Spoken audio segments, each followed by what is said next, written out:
Para encerrar, então, vamos agora à formulação covariante das leis do eletromagnetismo, né? Se eu escrever uma lei sob esta forma aqui, no outro referencial, a forma dessa lei é D', F', igual a J', É isso que é a covariância.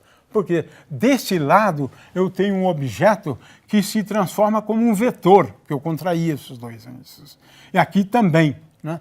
E agora, por que isso aqui me leva às equações? É simples, eu considero a componente zero dessa equação, essa componente zero eu vejo que é J0 é C vezes O, e olha só, do lado direito é ρ sobre ε0.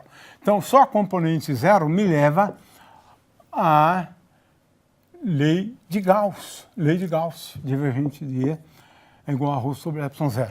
Olha só, uma forma compatível com a teoria da relatividade, com a covariância, né? Que é uma coisa importante, né? Veja, esta expressão aqui acaba me levando, na verdade, a 4 equações. A outra equação é para a iésima componente, né?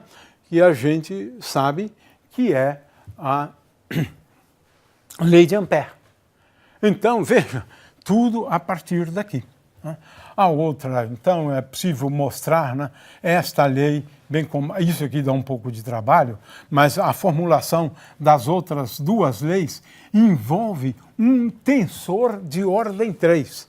E aqui dá um pouco de trabalho para você perceber que esta forma aqui, que na verdade ela acaba sendo invariante por troca de mi, ni e sigma, né? Mas é um tensor, mais outro tensor, mais outro tensor. A soma desses 3 tensores iguais a zero me leva às outras duas equações, né? A gente não vai fazer isso, porque isso aqui dá um pouquinho só mais de trabalho. Conservação da carga elétrica. Olha só como é que se escreve a conservação da carga elétrica. Dmi Jmi igual a zero. É um escalar, eu contraí um vetor, né? Componentes μ com outro vetor. Isso aqui é uma grandeza escalar. Então, a equação da conservação da carga elétrica num outro referencial é simplesmente D'mi J'mi igual a zero. Tem a mesma forma, covariância, está garantido. E é assim que eu escrevo a conservação da carga elétrica, né?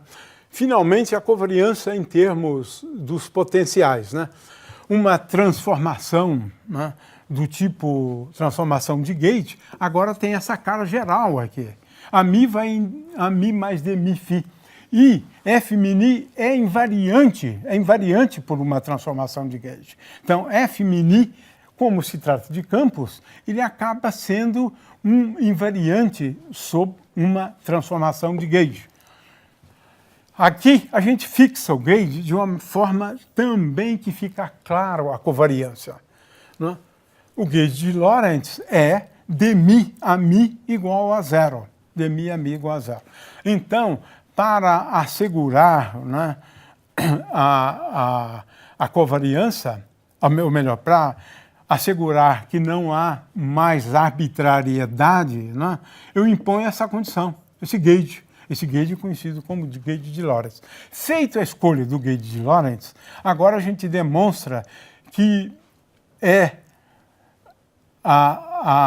os campos são invariantes por essa transformação, mas de tal maneira que esse campo φ satisfaz D'Alembertiano de φ, né, igual a zero. O que significa que para todo espaço, isso aqui é equivalente a φ igual a zero. Então, de fato, eu fixo os campos. Não existe mais arbitrariedade se você impuser esta condição, que é o Gauge de Lorentz, agora de uma forma covariante, né?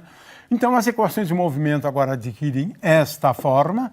Olha, observe-se que Dmi a mi é o que nós chamamos antes de D'Alembertiano, né? Dmi a mi, Dmi, né, é igual a 1 sobre C2, D2, DT2, menos W2, né? A ni, né? Portanto, esta condição aqui quando substituído aqui, me leva a estas equações, que é essa equação d'Alembertiano de Ani igual a Jni dividido por C sobre ε0. Ou seja, eu tenho uma equação e aqui eu tenho um escalar, isso aqui se transforma como um escalar, né? Então, eu tenho agora as equações em termos do potencial. dmi, eu estou chamando esse operador aqui, né, de d'Alembertiano, de forma que as equações são d'Alembertiano de Ami igual a Jmi sobre ε0 vezes C. Né? Essa aqui, então, é a equação que fica claro, né, a covariância, porque agora que eu tenho um vetor, quadrivetor, isso aqui é uma invariante, e do outro lado eu tenho um quadrivetor. Com isso, então, nós encerramos a questão do eletromagnetismo, né? Como a gente introduz quadrivetores e as consequências, tem várias consequências, né? Então, eu espero que isso tenha ficado claro durante esta aula.